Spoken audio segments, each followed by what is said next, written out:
I don't even know what I look like. I literally just woke up, but I am permitted to make this video. So when I'm permitted to make a video, I make it. All right. So I did just wake up, and this was part of the huge download I had when I was sleeping, and I'm supposed to share it. But because I'm permitted to make this video, I want to do the heart chakra that we stopped on, because I think that singing bowls are important.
Nice.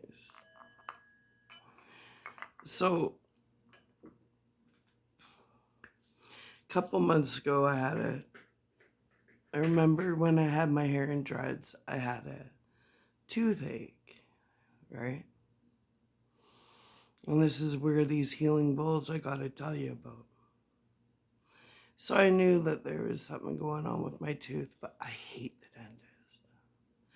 And then it went away. I was like, great. And then I started playing my bowls again. And then it came back. So now I have to go see a dentist tomorrow. But what I was going to say about these singing bowls is, like, they're known. I'm not a doctor, but I've done a lot of research. Frequencies are known for breaking down impurities, even the tumors. Well, when you have, what I noticed is if you have a toothache or anything and you play the singing bowls, it's going to push it. It's going to push impurities out. And I have noticed that. And that's why I'm swollen right here, because I've been playing my bowls.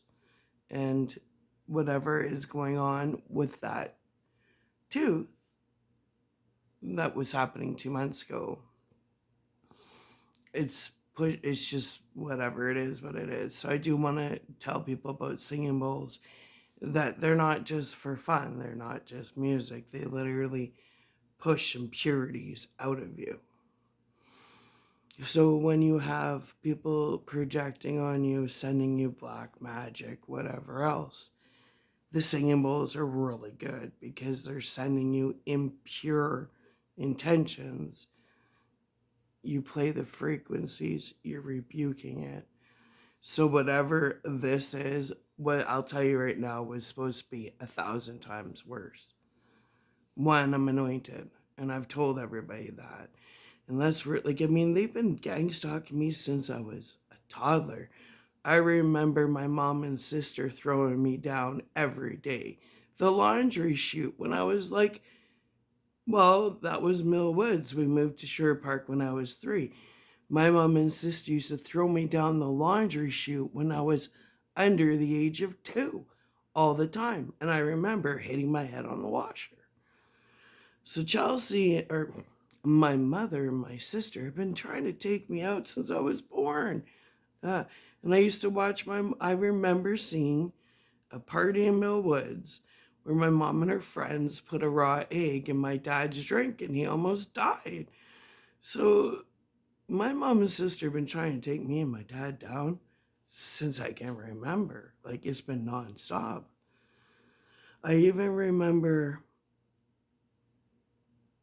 I was thinking about my dad and how they put him through the same thing they put me through.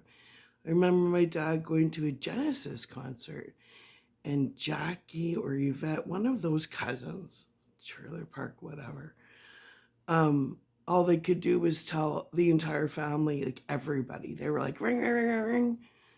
I think it was Yvette. It was either Jackie or Yvette. Told the entire family that they saw my dad at a Genesis concert, and he was so drunk, falling on his face. Like, people just can't shut the fuck up and mind their own business. So they've been doing this shit to my dad for eons. They've been doing it to me for eons. It is getting old, but very predictable. Now, so gang stalking my dad, gang stalking me, lying about my dad, lying about me. This is nothing fucking new to us. This is what the Lamoureux do. They lie. That's what they do. They're liars. And they're thieves. They've always been liars and thieves.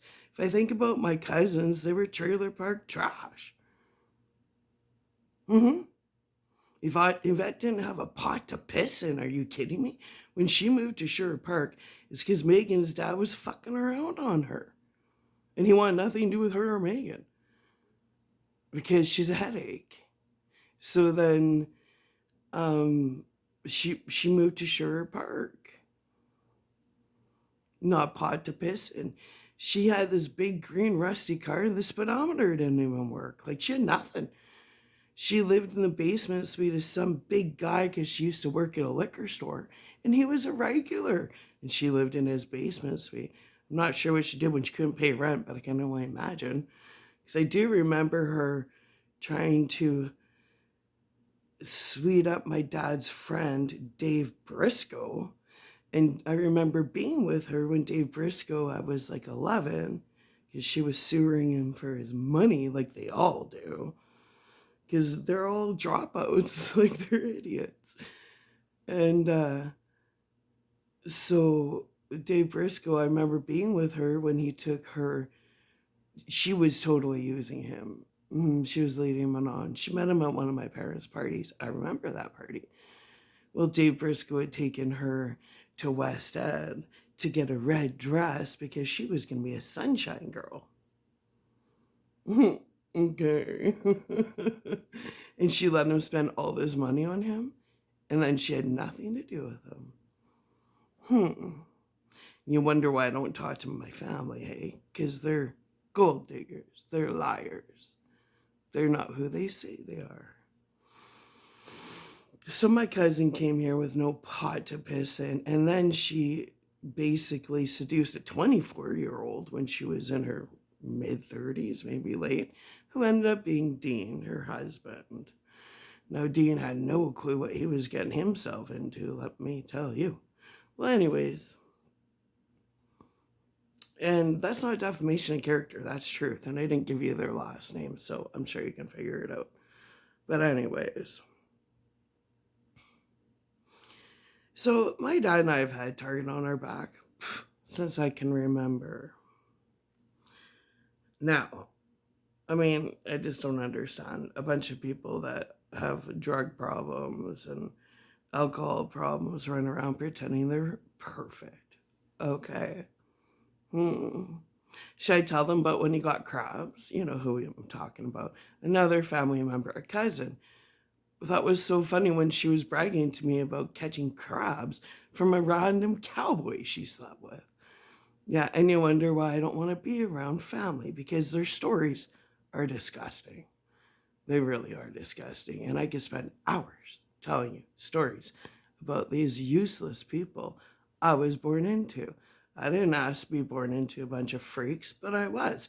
So when I got old enough, I said, when I had my kid, I go, I ain't raising you around these lunatics. I want you to have nothing to do with them. So when he was 3 weeks old, I moved to Medicine Hat. Why? Sorry, 5 weeks old. At 3 weeks old, I decided we're out of here. Why? Because I wasn't letting my kid drink the same water as these lunatics. I didn't want him around them. I didn't want him to know them. I didn't want him, especially, Denise and Chelsea. None of them. I didn't want my son to know any of them because they're lunatics. And that makes me the bad one. Ooh, whatever. So then it was I had someone, I'm not using their name, someone I found very important from the United States to get a hold of me. They weren't even from Canada. And they told me all about my anointing, and they said, you need to get out of your way, your own way. Your family's trying to sacrifice you. Your family is trying to kill you because you're anointed and they've stolen your inheritance. Now, this is a stranger, and I knew my inheritance was stolen because Grandpa Roger told me about it. Grandma Gabriella told me about it. Mary talked about it in the elevator after Grandma died, about how Sarah got more than everybody else. Don't you think Sarah got enough? And then Mary was executive. Mary needs to be imprisoned. Mary is the one that switched around the inheritance and gave it to her son. Explain that. She's a criminal. Mary. She's always been like beefy and, ooh, I'm tougher than everybody. Behind her back, we used to call her Mr. T because she'd wear chains everywhere and she was so gangsta. I remember my sister saying, there's something weird about Grace, Mary, and Dad. They go to this island in BC and it's Halloween 365 days a year. And I'm like, yeah, they're weird, Chelsea. I haven't figured that out. You were born into a fucking cult. No, she wanted to be part of it. She likes that stuff. Well, anyways, so this is why I'm allowed to make this video, because we're going to talk about people sacrificing people. Okay. One, I'm anointed. And it was over 4 years ago, I opened up to my brother, Jamie. I'm like, Jamie, they stole my book. It's a very important book that was never supposed to be seen by anybody. It's been stolen. It's been plastered all over the internet. I'm anointed. And I showed him gematria. He put my name in there. It said anointed one, chosen, whatever, whatever. And then my brother was like, put my name in. So I put his name in and it said brother of the anointed one. He lost his fucking mind. He's like, we need to have an intervention with you. You need to go to a mental institution. He lost it. Because on gematria, when we put his name in, it said brother of the anointed. He's like, I'm the anointed one. Like, he's fucked up. So then if it was a year later, like I just stopped talking to him when he was like, we need to have a family intervention with you and get you into a mental institution. Lost his shit. And then he's like, it was like a year and a half later, he called me because we don't really talk. And I have the recording because, as I told you, on my answering machine, it said all these phone calls are being recorded. So I could use them in court because my family was gang stalking me and stealing from me. So every phone call I have recorded, but on my answer machine, I said every phone call is being recorded. That way I could use it in court. Well, then my Jamie calls me like not even 2 years later. He's like, losing it on me because I was still doing my YouTube. I was doing my empowerment. People liked it. Well, that's when they stole all my shit. And Jamie was like, you're not the only light worker in the family, and started screaming at me. Well, I recorded that. And all I said to him was, Jamie, say whatever you need to say because you will never hear from me again. And then he called me a fucking whore. He's like, I've seen your pornos, you're a fucking whore. I go, I've never made a porno in my life. What are you talking about? Hmm? Then my mother's like, I've seen your pornos, you're a fucking whore. I go, I've never made a porno in my life. What the hell are you talking about? And then Jake's dad says to me, I've made millions off your pussy. And I'm like, how is that possible? I've never recorded myself. And then the potato head upstairs, he's been stalking me in my house, lying about me causing problems. And then a month ago, I hear him on the phone above me talking to my sister after he told me he doesn't know my family. And then I thought to myself, I've always backed my dad. My dad's in on this because if he wasn't, he would have kicked Potato Head's ass by now because he would have known Potato Head was in on stealing my shit. So I recently had to realize my dad's in on this too. And that was the most heartbreaking thing because the only one in my family I actually felt like I could talk to or was half-ass real was my dad.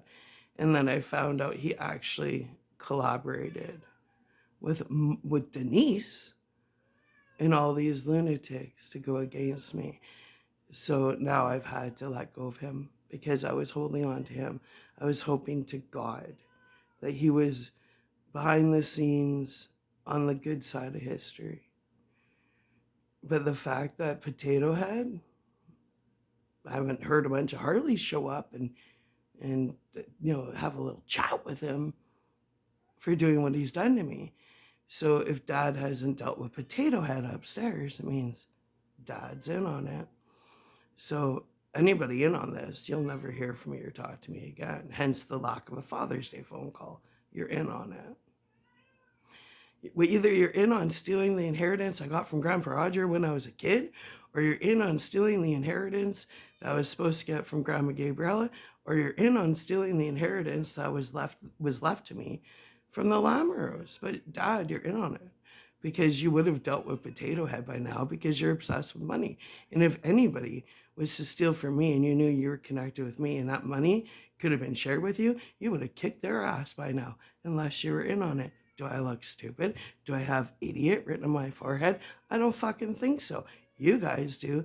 You guys look like egg faces. You guys all look like clowns. Well,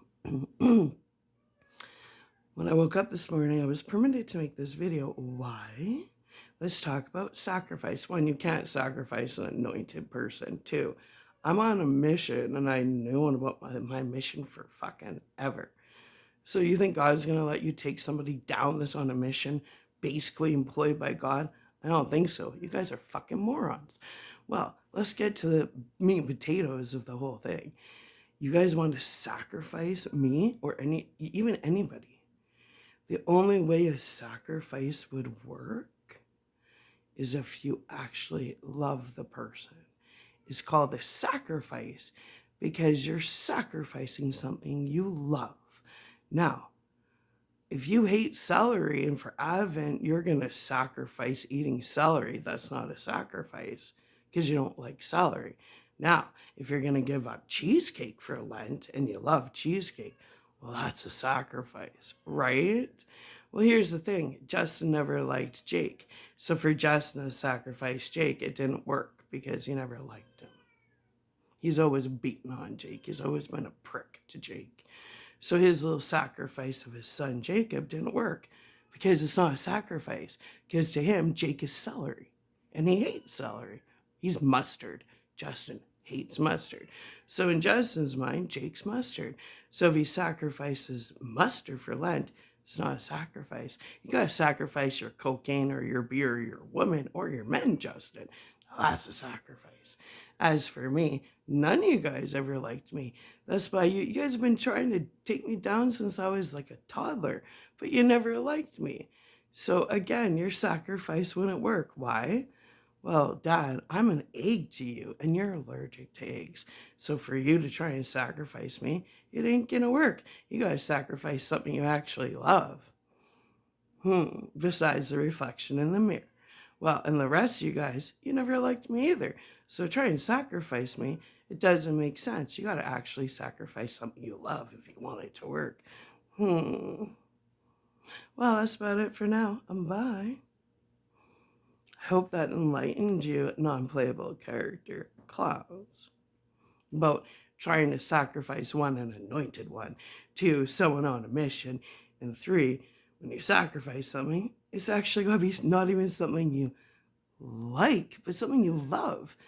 You didn't like, that's a hard one, but when you don't like someone, what kind of sacrifice is that? That's nothing. You never liked me. Your sacrifice didn't work. Neither did your destiny swap on that little lunatic. That's having temper tantrums I've heard of. People are really laughing at you guys behind the scenes. They are like, oh, chosen. Hey, healer. Healers have temper tantrums and freak out the way you do. Healers aren't narcissists, and healers certainly don't have herpes. Okay, bye.